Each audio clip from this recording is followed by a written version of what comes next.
He liked the old man, but ever since Conryu became somewhat famous, Carmine felt it necessary to pay extra attention to him. It was getting tiresome. "Excuse me?" He turned on his stool and found two middle-aged women in beige dresses standing behind him. One of them clutched a book to her chest. Conryu maintained a scrupulously neutral expression. "Can I help you, ladies?" The one with the book thrust it at him. "Can we have your autograph?" Conryu gave the book's cover a look of distaste. Merlin Reborn, by Professor Angus McDougall. His unofficial biography. If he ever got a hold of Angus, he would beat him over the head with that stupid book. "Sure. Do you have a pen?" Of course they did. He scrawled his name across the first page and handed it back. "Thank you so much." They retreated to their table, giggling like schoolgirls.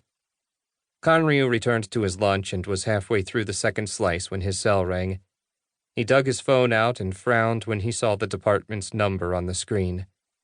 What did they want now? "Hello?"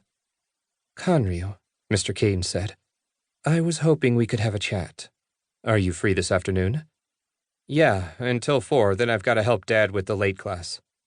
"That's fine. Where are you now?" "Having lunch." "Giovanni's, huh? That's only half a mile from the department. Why don't you swing by when you finish? I'll tell my secretary to expect you." Conryu frowned, but couldn't think of a good reason to refuse. "All right, what's going on?" "I'd prefer to discuss it in person. See you in a bit." Mr. Kane disconnected, and Conryu pocketed his phone. Wanting to discuss it in person generally meant secret and dangerous. At least they'd let him have a month of peace before finding him another job. Conryu took a bite, but the joy was gone. He devoured the rest of his food, wiped his hands and face, and stood up. "What do I owe you, Mr. Giovanni?" Carmine waved his hands. "Your money's no good here. I told you that a dozen times." "Okay, thanks. See you tomorrow." Conryu took his leave and turned toward the city center where his gut told him an unpleasant job awaited. Conryu pulled into the half-full department parking lot and eyed the building. 16 stories of stone, steel, and glass with an iron pentagram hanging from the front. If not for that little decoration, it wouldn't have drawn a second look.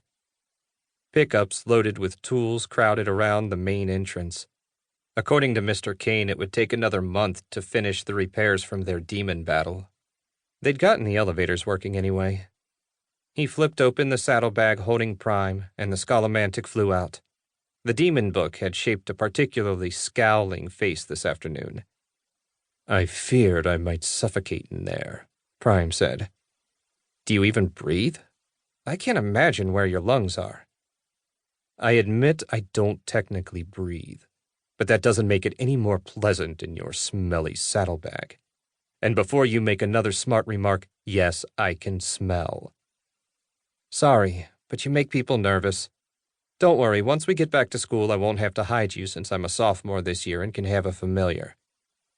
"Please don't compare me to some minor elemental spirit." Prime ruffled his pages. "My glory can't be so degraded. It's a wonder you can even fit in my bag with an ego that size. Come on, let's go see what Mr. Kane wants." Prime flew along beside him as they walked toward the entrance. "Perhaps they found another container and need you to open it for them." "I hope so. A simple job like that and I'll be out of here in 10 minutes. "Will you join your females in their search for foot coverings?" Conryu winced at Prime's description. The Scolomantic still hadn't fully grasped his relationship with Kelsey and Maria. Sometimes Conryu didn't fully grasp it himself. But at least they weren't glaring at each other all the time. He'd take that as a victory and hope it lasted. Scaffolding had been erected in the lobby and men in hard hats were busy repairing the hole in the floor. The help desk sat on the far right-hand side of the lobby out of the workers' way. Conryu waved to the secretaries as he strode past. Everyone knew him now, so he didn't have to stop and check in. He wove his way past the scaffold and continued toward the elevators at the rear of the lobby. 3 strides from the control panel, the chime sounded, and the central door opened. Out stepped Lin Chang and Tara Payne, hand in hand, and grinning like